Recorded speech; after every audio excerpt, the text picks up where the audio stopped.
Olá pessoal, nós estamos aqui hoje com uma mulher incrível que tem toda a minha admiração e eu tenho certeza que você também que está nos ouvindo, nos assistindo, também tem acompanhado um pouquinho do ministério, da história desse casal, dessa mulher como mãe também, e ela veio compartilhar um pouquinho do seu testemunho. Miriam, muito obrigada por estar aqui com a gente.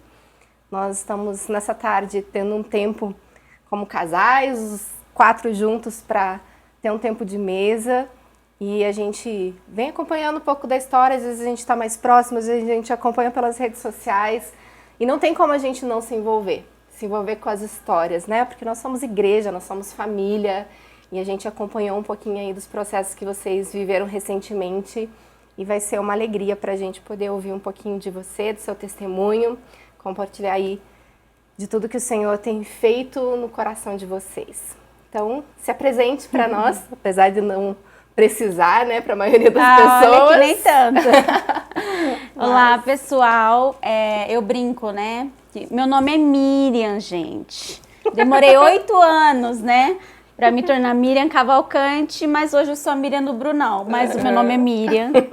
É um grande prazer estar aqui. A gente sempre se sentiu muito acolhido, né, na casa de vocês desde o início. E nos sentimos muito felizes e honrados ainda, todas as vezes, né? Que não precisamos de convite, mas todas as vezes que a gente é convidado, a gente de prontidão sempre quer estar aqui, porque vocês sempre nos abençoaram e é uma grande alegria poder ter vocês, a casa de vocês como referência, como amigos. Obrigada, que bom. Isso aí, nós estaremos juntos agora batendo um papinho. Ela vai contar pra gente um pouquinho desse testemunho mais recente, essa história de dor, mas também de refrigério. Eu tenho certeza que vai abençoar a sua vida. Então, Miriam, eu queria que você começasse ali do início, né, do presente que o Senhor entregou para vocês e como Ele tomou e como foi isso para vocês. Sim, eu acho que para todo mundo entender um pouquinho, seria legal eu contar desde o início mesmo, sim, né? Não prolongando que muito. A gente normalmente não sabe, geralmente né? A galera não sabe. Mas eu e o Bruno, a gente está completando esse ano 10 anos de casado, né? No final do ano. E foi uma coisa assim que eu sempre coloquei na cabeça. Com 1 ano de casado, eu já quero engravidar, porque a gente quer ter muitos filhos.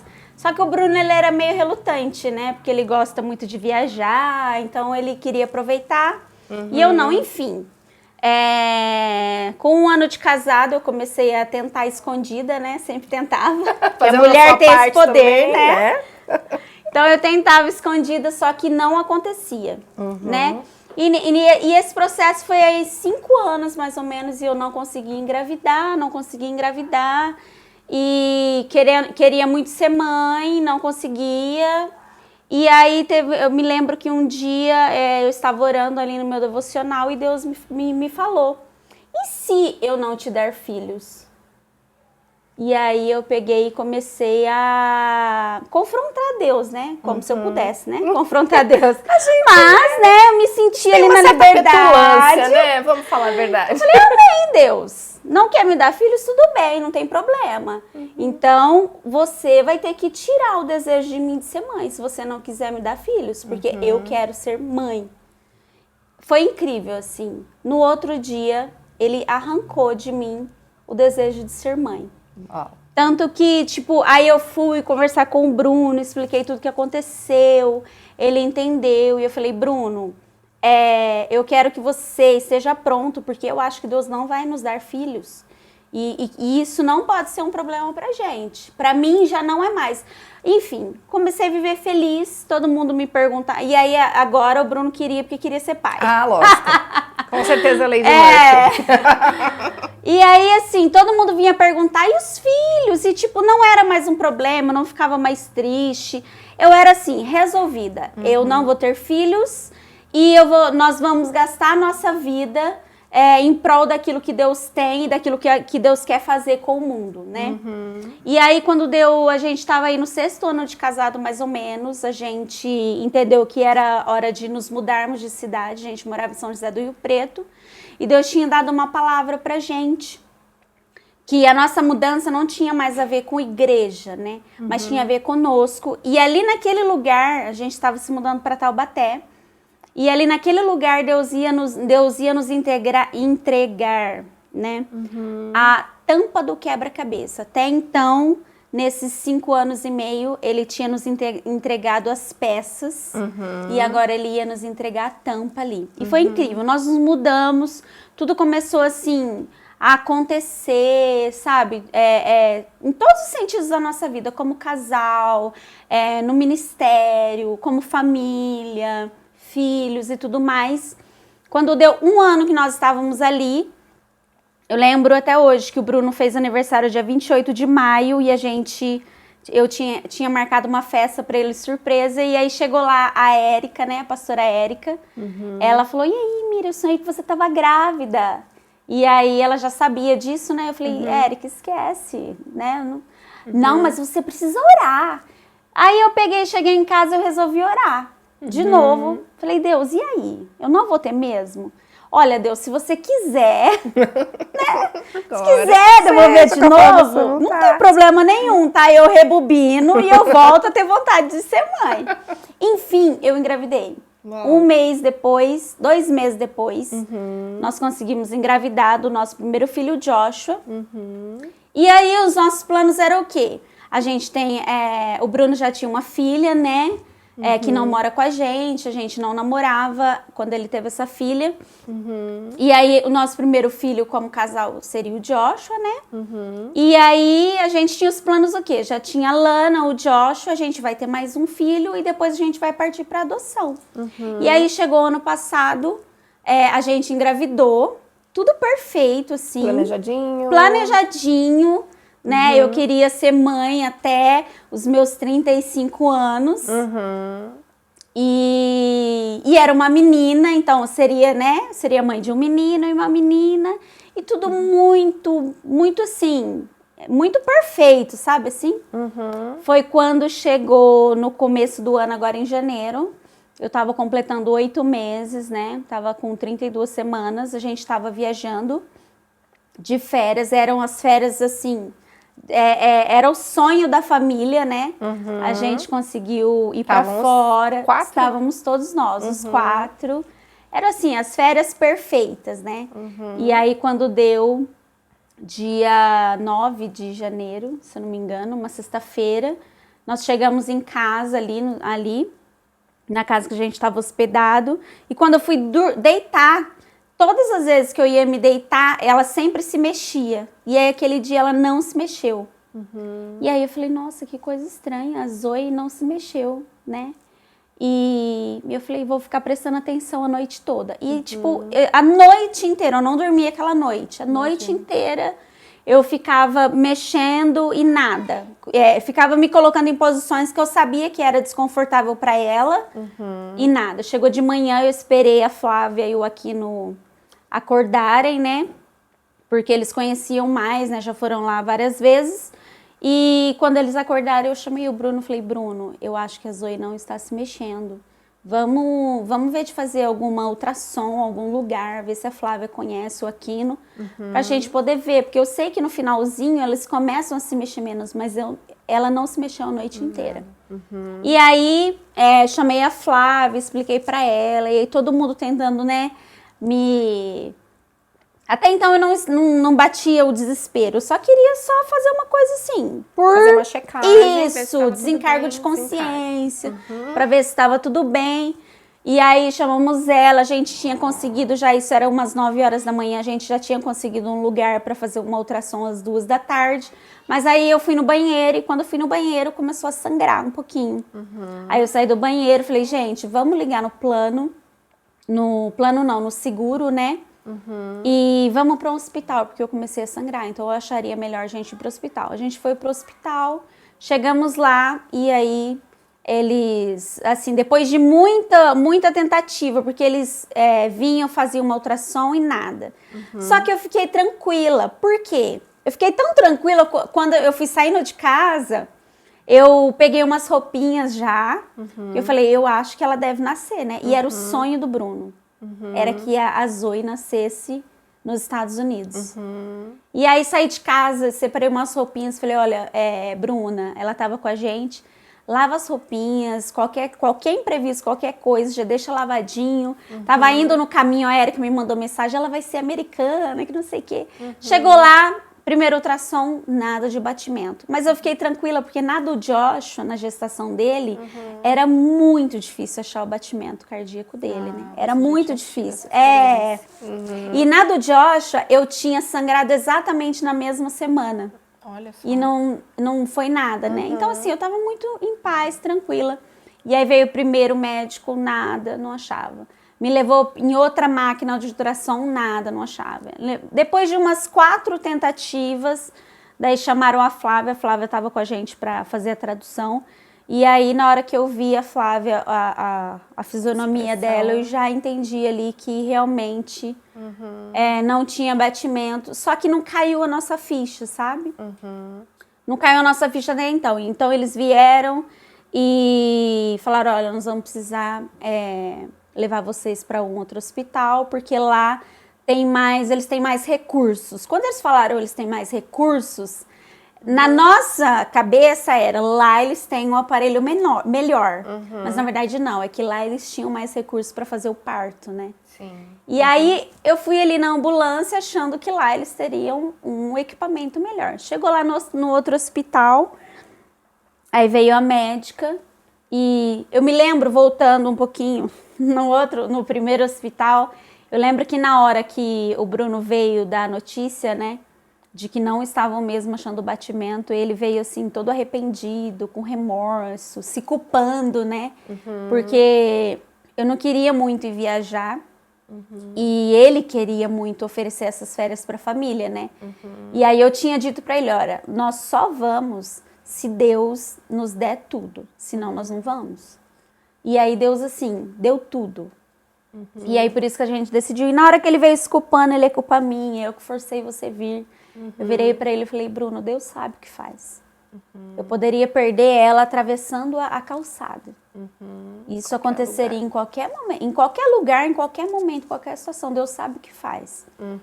E aí quando nós chegamos no outro hospital, quando a médica veio fazer ultrassom, ela veio e aí nós perguntamos, doutor, e aí, não tem mesmo batimento cardíaco? Ela, não, infelizmente, vocês perderam, né, a nenê. E aí ela começou a ver assim, daí ela perguntou pra mim, você teve autorização para viajar? Eu falei, tive, fiz uma última ultrassom.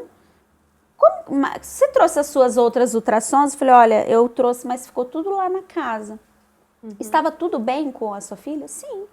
Ela não tem nenhum problema no cérebro? Daí eu falei, não. Ela pegou e falou, olha, ela tem algum problema no cérebro, eu não sei o que é. Mas provavelmente a morte dela tenha sido ocasionada por algum problema no cérebro, que nós só vamos conseguir diagnosticar após o nascimento. E aí ali começou, né? Nosso chão caiu, realmente, o plano perfeito, né? Já não existia mais e a gente só começou a se preparar ali pro parto. Já foi um milagre porque eles queriam induzir parto normal, né? Sim, porque lá é muito lá é diferente daqui, tudo né? muito natural, então eles queriam induzir o parto normal. E aí eu comecei a pedir, implorar para eles e orar, sabe? Pelo amor de Deus, eu quero que tira logo, eu quero acabar com isso logo, então. E aí a gente conseguiu que eles fizessem a cesárea. Só que assim, até então, eu tinha certeza absoluta que na hora do parto eu ia ouvir um choro, sabe? Assim, aquela coisa de esperança, né? De qualquer mãe. Exatamente. E de qualquer pessoa que acredita em Deus, né? Sim, exatamente. Eu acreditava, eu digo assim, que eu não acreditava no milagre, mas não tinha caído a ficha de que estava morta, né? Então eu fui ali para a sala do parto. E aí eu lembro que eu falava pro Bruno, nossa, tá demorando demais, eu acho que foi tão rápido, né? Tá demorando muito, porque eu esperava ouvir aquele choro, mas na verdade eles estavam já limpando ela, fazendo todo... Já tinha saído há muito tempo, né? E assim, o pior momento, né, que eu me recordo, foi na hora assim que eu tava ali conversando com o Bruno e eu quis ficar acordada, né? Porque a gente queria ver ela ter essa lembrança. E aí o pior momento foi na hora que eles vieram com o carrinho, sabe? Com ela, assim. Daí ali a ficha caiu, cara, realmente. Nós perdemos a nossa filha, né? E aí eles vieram, perguntaram se a gente queria pegar, o Bruno pegou, ficou com ela um tempinho no colo, e a gente ali vendo ela. Mas assim, foi uma coisa incrível, porque na hora que a gente pegou ela no colo, a gente teve uma experiência que eu acho que a gente não teria de outra forma, sabe? Ali, assim, a gente conseguiu acessar uma soberania de Deus que a gente não encontraria, sabe? Quando a médica falou, ela tem algum problema no cérebro, na hora eu falei, cara, Deus sabe mesmo realmente o que faz. E aí a gente ficou ali um tempinho com ela, o tempo deles terminarem de me limpar, de me preparar. E lá nos Estados Unidos você tem a opção de levar a nenê pro quarto, dar banho, trocar, ficar com ela uns 2, 3 dias. E aí quando eles pediram pro Bruno já sair, perguntou se ele queria levar a nenê, a gente disse não, a gente, né, já fez o que precisava. Enfim, quando assim eu cheguei no quarto, foi incrível, sabe? Como a gente conseguiu acessar um consolo de Deus assim, de maneira muito rápida, né? Às vezes é até assim chocante para algumas pessoas, né? Porque eu chorei, sim, né? Fiquei ali durante uns 2 dias assim, chorando um pouquinho. Eu acho que o choro era mais assim na verdade, a gente assim chorava de desespero não por nós naquele momento mais, sabe? Mas de pensar nos pais, na família, de como seria. Então vinha a tristeza, sabe? Mas assim, a gente foi consolado de uma maneira muito muito surpreendente, sabe assim? E a gente voltou ali pro quarto e começamos assim a acessar algo que a gente jamais imaginaria, sabe assim? Foi uma experiência incrível no meio de uma experiência terrível, sabe? Sim. Mas... E ali a gente foi, sabe? Assim, todos os médicos... Aí o médico chegou no outro dia, né? E a gente perguntou, doutor, e aí? Ela morreu, foi porque a gente veio pra cá? Foi por conta da viagem? O que foi? E aí a gente teve, assim... Deus cuidou, assim, nos mínimos detalhes. O médico era um médico brasileiro. Olha só que bênção. Ele era um médico brasileiro, então ele chegou no outro dia, ele falou, olha, pelo estado que ela estava, né, ela teve... Ai, meu Deus, fugiu a palavra agora. Esqueci. Mas começou a entrar muito líquido dentro dela, né? Então ele disse que pelo estado dela, ela já estava assim há quase 2 meses. Já tinha começado, hidrópsia fetal ela teve, isso. Só que não tinha como saber o que. Até hoje eu não sei, tanto os médicos de lá, quanto o meu médico que cuidava de mim, a gente não consegue entender. Assim, a gente puxou tudo que pode causar hidrópsia fetal. Não tinha nada, absolutamente nada. E ele disse, não, ela já está aí há uns 2 meses. Daí eu peguei e falei, Bruno, tá vendo? Deus sabe o que faz. Se na ultrassom, antes da gente vir, se o médico tivesse só um pontinho assim de lembrança que eu tive. Porque na última ultrassom, quando eu fiz a minha consulta, a gente viajou no dia 29. A minha consulta foi ali em torno do dia 15, 16, mais ou menos, de dezembro. E na ultrassom, ele fez tudo. Ele me mostrou ela piscando os olhos, mexendo as mãos. Ele fez questão de ver tudo para poder me autorizar a viajar. Só que aí na hora que ele foi encerrar, ele disse, olha, sua filha vai ser bem grandinha. Falei, mesmo, doutor? Ela já está com 2 quilos. E aí, era só isso que eu fiquei assim o tempo inteiro. Cara, é muito peso para uma criança nessa idade gestacional. Eu estava só com, se eu não me engano, 26 semanas, sabe? Sim. Então, assim, eu falei, Bruno, se ele tivesse visto que o peso que ela estava, na verdade, já era o tamanho do crânio, ele não teria deixado a gente viajar. E aí o médico que analisou o nosso caso, ele disse, olha, vocês só esperariam esse dia chegar Ou ela iria nascer e vocês só esperariam o dia da morte dela, né? Sim. Então, ali a gente realmente viu como Deus cuidou da gente, mesmo sendo assim, férias frustradas, né? Mas a gente conseguiu, o tempo assim, que eu estive grávida, eu fui feliz, assim, nós somos felizes todos os dias, sabe? Então, assim, foi assim, uma experiência.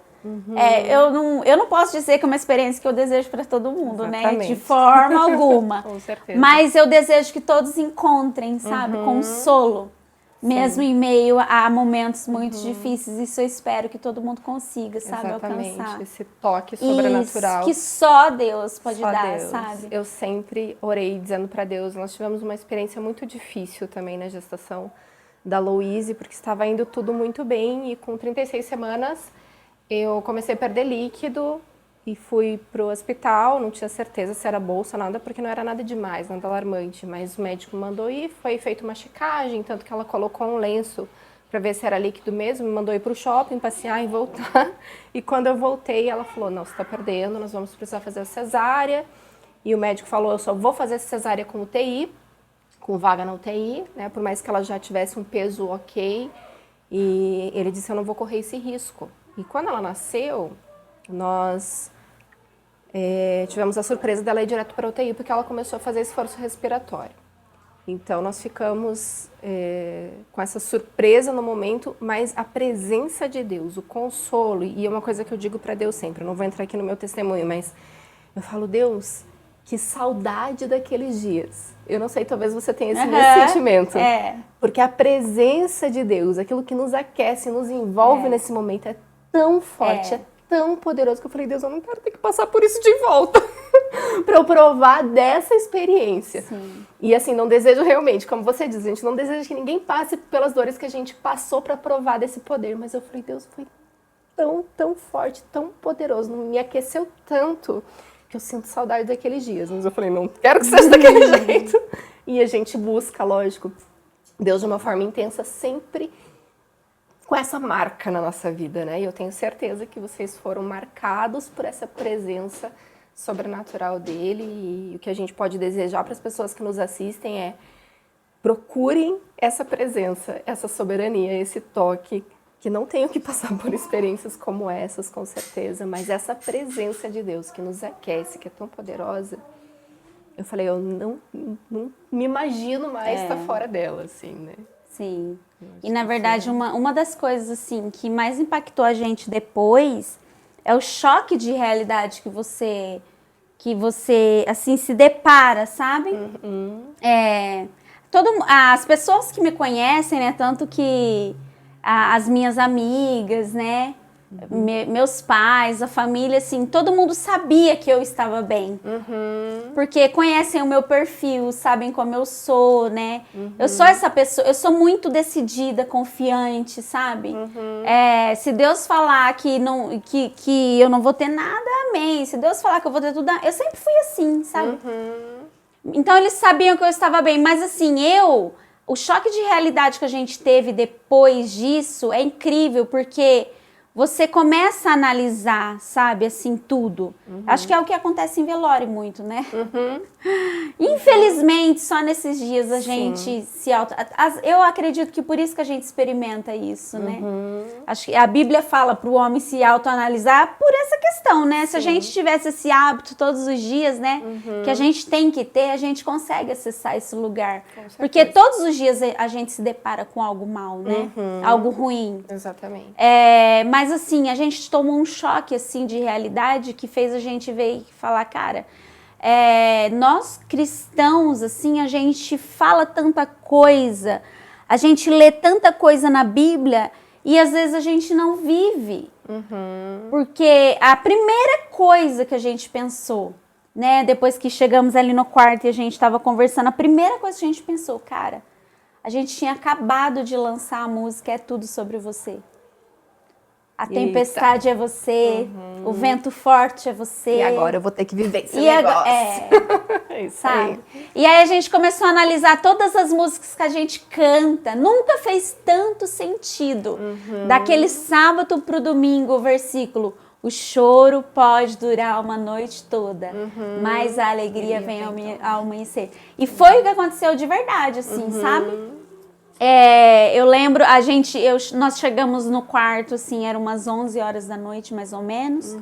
E aí elas me deram algum remédio para dor, eu comi alguma coisinha e assim, dormi a noite inteira. No outro dia, a gente era assim, passou, sabe? Vamos viver uma nova etapa agora. A gente está pronto, né, para uma nova fase. Sim. Vencemos esse gigante e a gente está próximo aí para os próximos 10 anos. A gente ficou abalado, a gente ficou entristecido, mas em nenhum momento, assim, a gente indagou Deus, sabe? Esses dias eu estava com uma pessoa e ela falou assim, mas... e ela estava me conhecendo aquele dia, né? E eu digo que é chocante por isso, quando eu falo. Ela, mas você precisa viver o luto. Eu falei, tudo bem.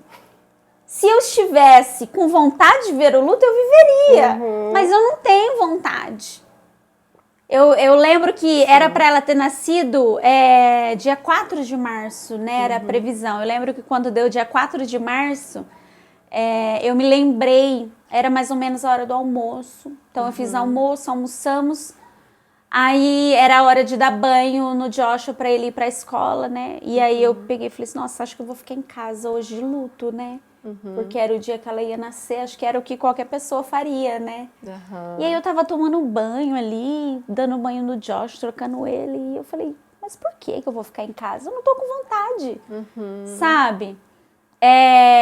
Então, assim, as pessoas se chocam porque acham que a gente por a gente ser humano, a gente tem que viver tudo que é humano.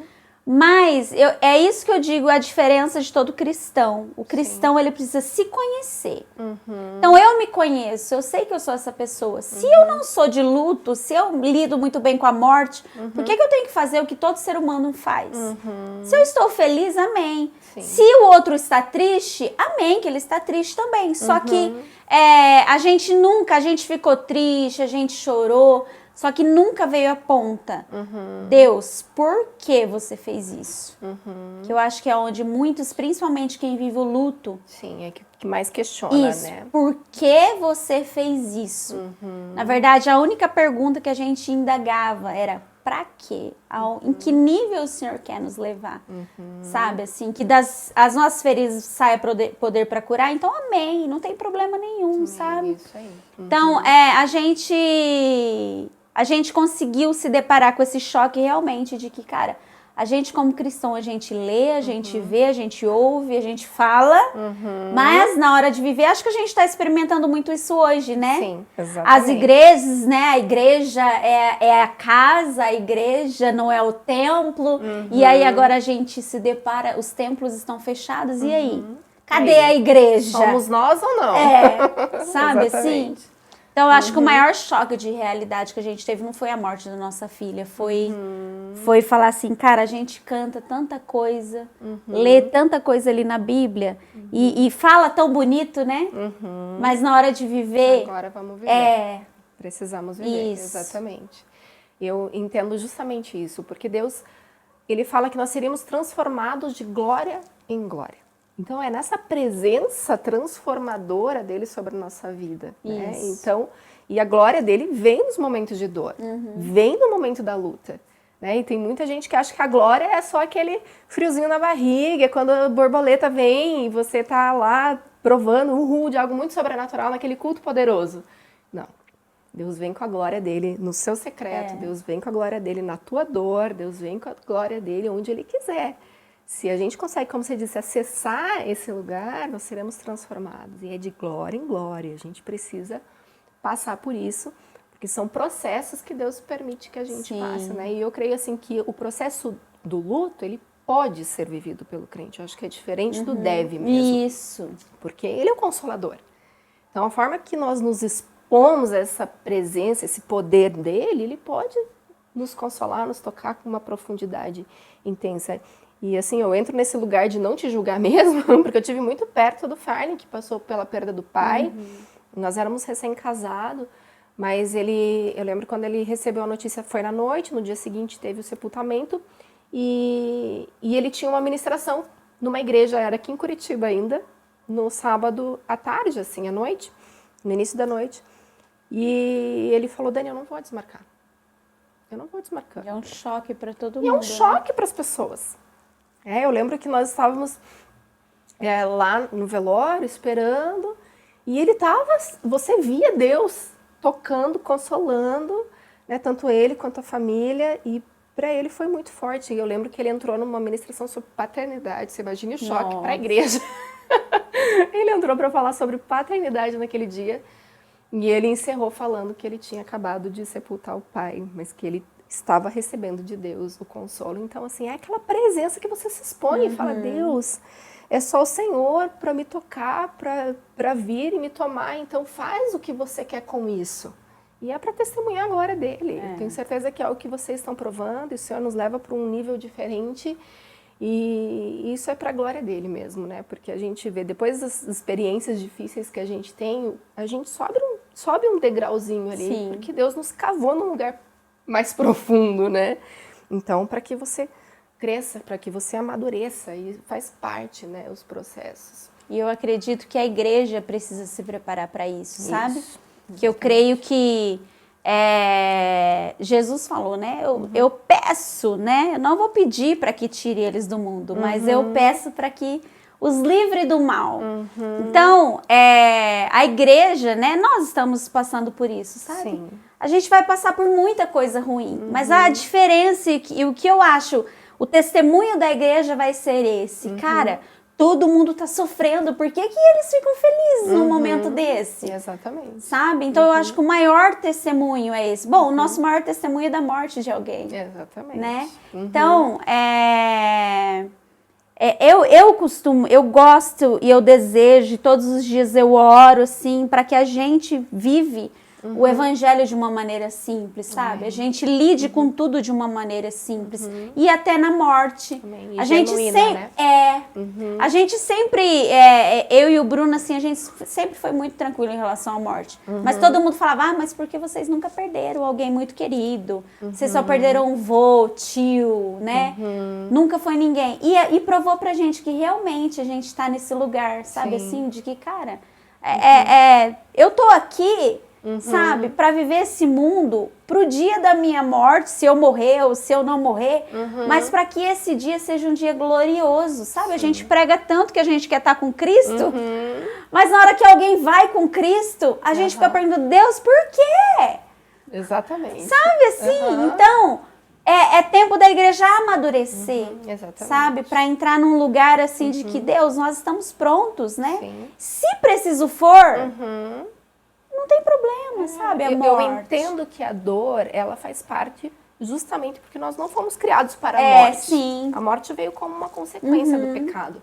Então, ela é difícil para o ser humano. Mas a questão é que hoje existe uma promessa. Nós sabemos para onde nós vamos, nós temos o Consolador. Então, ela precisa ser diferente para o cristão. Ela precisa ter seu lugar de... Amém, Deus, nós reconhecemos a Tua soberania, nós nos alegramos. Eu já vi muitos velórios cristãos em que o louvor rolava e havia alegria. Nós perdemos tinha avivamento no meio de uma morte. Eu lembro de um amigo querido nosso, um grande adorador aqui de Curitiba, que nós perdemos também. E foi assim o enterro dele. Nós saímos adorando, louvando o Senhor, e havia alegria naquele ambiente porque nós sabíamos para onde ele tinha ido e que aquilo para ele era glorioso, né? E nós somos egoístas, na verdade, né? Porque nós queremos para nós, mas isso também faz parte do amor, mas o receber o consolo, isso é maravilhoso, saber para onde ele vai. Nós perdemos, inclusive, dentro de uma célula nossa, acontecendo uma célula, nós perdemos uma ovelhinha nossa. Ele caiu no chão, o Farley conta o testemunho em uma das mensagens, e ele caiu e morreu ali no chão da nossa casa, né? Foi muito forte, uma experiência muito forte para nós. Mas eu lembro que naquela noite as pessoas ficaram muito chocadas, né, por ser dentro da sua casa. Imagine você perder alguém dentro da sua casa. E as pessoas diziam para mim, Dani, pelo amor de Deus, para onde você vai? Você não vai mais morar aí, você vai embora. Você tem que se mudar. Imagine, alguém morreu na tua sala, né? Era no outro sobrado que eu morava. E daí eu falei, não, eu vou essa noite, passar a noite na casa dos meus pais, porque eu estava com o Caleb pequenininho na época. Nós fomos para casa dos meus pais, mas foi sempre o Farley limpar, tirar as coisas do chão, fazer aquela geral na sala, né? Porque eles tiveram que usar até a manta do meu sofá para carregar o menino, pra você ter uma ideia, porque o caminhão do ML não passava dentro do condomínio. Então foi aquela reorganização e no dia seguinte eu voltei para minha casa. Por quê? O Senhor falou comigo naquela noite que ele foi embora. E ele falou, filha, a minha glória visitou aquele lugar, a minha presença, eu tomo a vida. Então, assim, mesmo na morte, é Deus que se manifesta. Né? Ele tirou a vida, não foi lá, tipo, o diabo e arrancou a vida e tirou.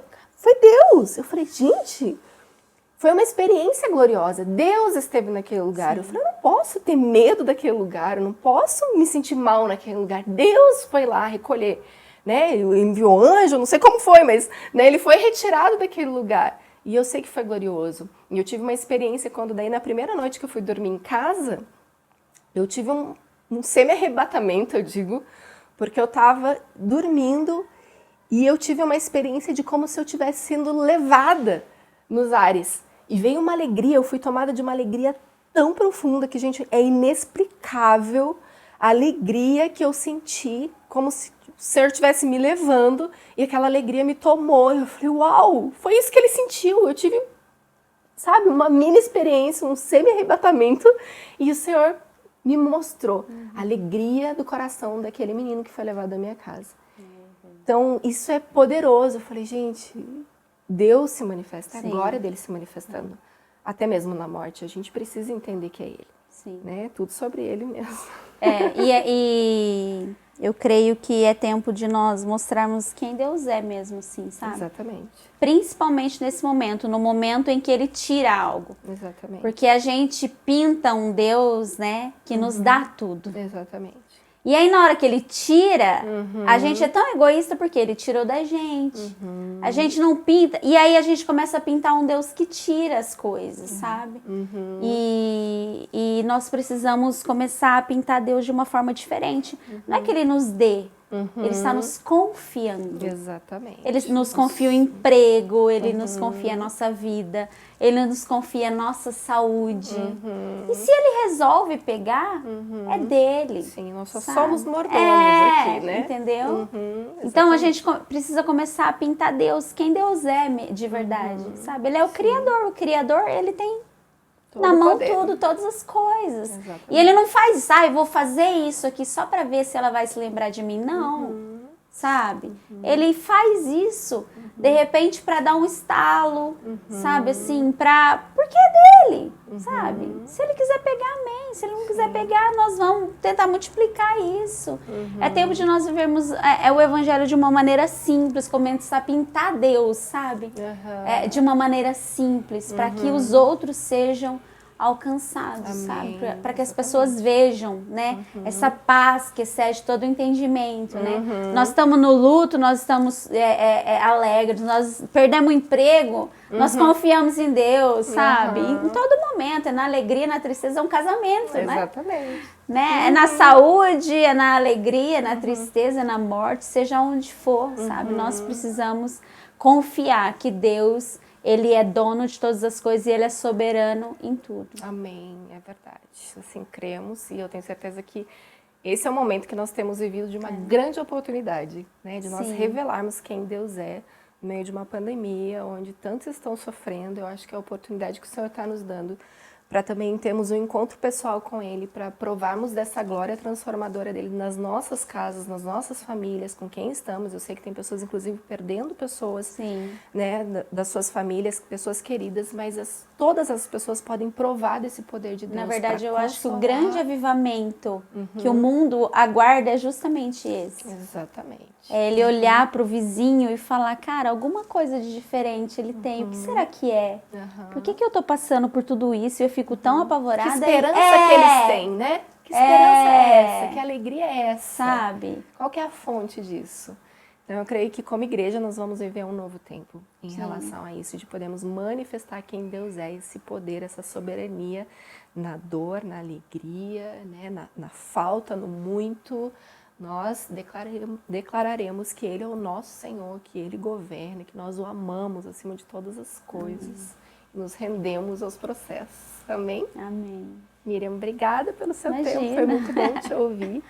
Estamos juntas aqui, eu espero que vocês que estão nos assistindo tenham sido como eu, muito abençoadas e também desafiadas. Eu acho que, né, tem que ser esse um dos propósitos, sermos desafiados a crescer no Senhor, a sermos transformados de glória em glória. Que o Senhor continue se revelando a vocês, que vocês continuem manifestando esse Deus simples, que é poderoso para consolar, independente do tamanho da dor. Ele é um Deus que toca profundamente e eu tenho certeza que vocês estão aí para exalar esse amor, esse poder dele. Nós sentimos aqui. Obrigada. Amém. Imagina, eu que agradeço. E permaneçam, se enraizem cada vez mais em Cristo, porque só consegue entrar nesse lugar aqueles que estão em Cristo. Caso contrário, a gente vive no natural, né? E quem vive no natural não experimenta coisas sobrenaturais. Amém, é verdade. Vamos juntos. Deus abençoe, gente. Amém, Deus abençoe.